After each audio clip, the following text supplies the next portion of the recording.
আগামী ৮ বছরের মধ্যে বাংলাদেশ ট্রিলিয়ন ডলার অর্থনীতিতে রূপান্তরের লক্ষ্য সামনে রেখে এগোচ্ছে বলে জানিয়েছেন তথ্যমন্ত্রী। এদিকে তথ্য ও সম্প্রচার উপদেষ্টা জানিয়েছেন, বর্তমান সরকার ইনসাফ প্রতিষ্ঠা করতে চায়। শেখ হাসিনা দেশে ফিরলেও আইনি প্রক্রিয়ায় সপক্ষে অবস্থান নেওয়ার সুযোগ পাবেন। বিচারে যদি মুক্তি পান তাও মানা হবে। বিস্তারিত সানিয়া আহমেদের প্রতিবেদনে। ত্রৈমাসিক কাজের একটা অভিজ্ঞতা।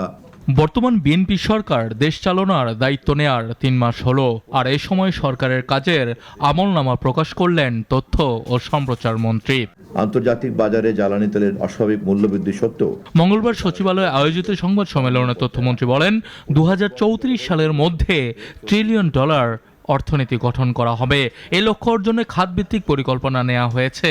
রপ্তানিমুখী শিল্পে সহায়তার জন্য বাংলাদেশ ব্যাংক ৫,০০০ কোটি টাকার বিশেষ তহবিল গঠন করেছে। পদ্মা ব্যারেজ প্রকল্প একনেক অনুমোদন করেছে ১৩ই মে। প্রকল্পটি বাস্তবায়িত হলে রাজশাহী ও খুলনা ২৪টি জেলার নদী পাড়ের মানুষ উপকৃত হবে।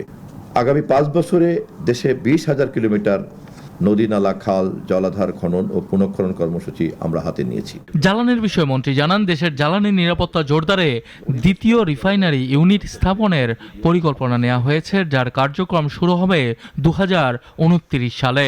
জনপ্রশাসনে ৫ লাখ শূন্যপদে জনবল নিয়োগের রয়েছে পরিকল্পনা। এছাড়া আগামী জুলাই থেকে প্রাথমিক বিদ্যালয়ে বিনামূল্যে স্কুল ড্রেস, জুতা ও ব্যাগ বিতরণের পাইলট প্রকল্প চালু করা হবে।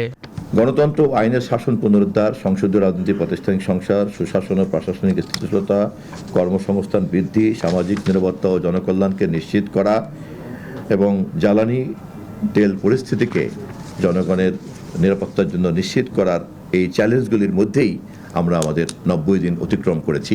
এদিকে র্যাব প্রসঙ্গে তথ্য সম্প্রচার মন্ত্রণালয় বিষয়ক উপদেষ্টা জাহিদুর রহমান বলেছেন, এক অর্থে সেইভাবে র্যাব আর থাকছে না, নামও সম্ভবত পাল্টে যাচ্ছে।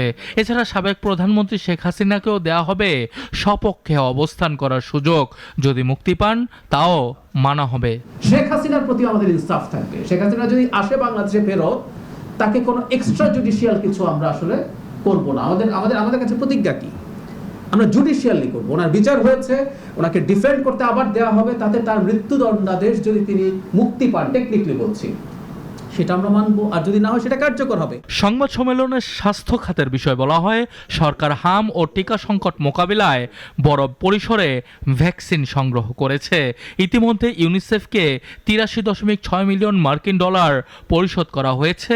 এর মাধ্যমে প্রায় ৯৫ মিলিয়ন ডোজ ভ্যাকসিন পাওয়া যাবে।